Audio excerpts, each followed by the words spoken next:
বিক্ষোভে উত্তাল ইরানের সামরিক হামলা চালানো থেকে যুক্তরাষ্ট্রকে বিরত রাখতে চেষ্টা অব্যাহত রেখেছে কয়েকটি আরব দেশ। এই উদ্যোগে সৌদি আরবের সঙ্গে যুক্ত হয়েছে কাতার ও ওমান।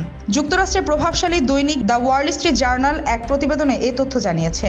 সংবাদ মাধ্যম মিডল ইস্ট মনিটরের প্রতিবেদনে বলা হয়, ইরানের সঙ্গে যে কোনো বড় ধরনের সামরিক সংঘাত সৌদি আরবের অর্থনীতিকে ক্ষতিগ্রস্ত করতে পারে। এই শঙ্কা থেকেই রিয়াদ এই কূটনৈতিক তৎপরতা শুরু করেছে। পাশাপাশি ইরানের সর্বোচ্চ নেতা আয়াতুল্লাহ আলী খামেনিকে লক্ষ্য করে কোনো হামলা হলে তা সৌদি আরবের অভ্যন্তরীণ পরিস্থিতিতেও নেতিবাচক প্রভাব সৃষ্টি করতে পারে বলে উদ্বেগ প্রকাশ করেছে দেশটি।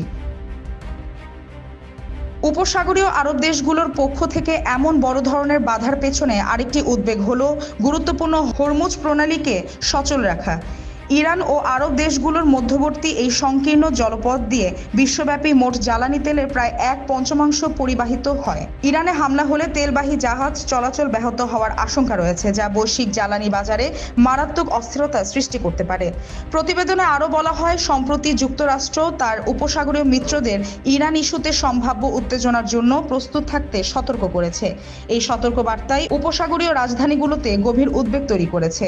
দেশগুলো আশঙ্কা করছে এই ধরনের সংঘাত জ্বালানি নিরাপত্তা, গুরুত্বপূর্ণ অবকাঠামোর স্থিতিশীলতা এবং নিজ নিজ ভূখণ্ডে এর প্রভাব নিয়ে বড় ধরনের ঝুঁকি তৈরি হতে পারে। ওয়াল স্ট্রিট জার্নাল জানায়, সৌদি আরব, কাতার ও ওমান স্পষ্টভাবে হোয়াইট হাউসকে জানিয়েছে, ইরানের রাজনৈতিক ব্যবস্থা উচ্ছেদের কোনো চেষ্টা হলে জ্বালানি তেলের বাজার অস্থিতিশীল হয়ে পড়বে, যার নেতিবাচক প্রভাব শেষ পর্যন্ত যুক্তরাষ্ট্রের অর্থনীতিতেই পড়বে।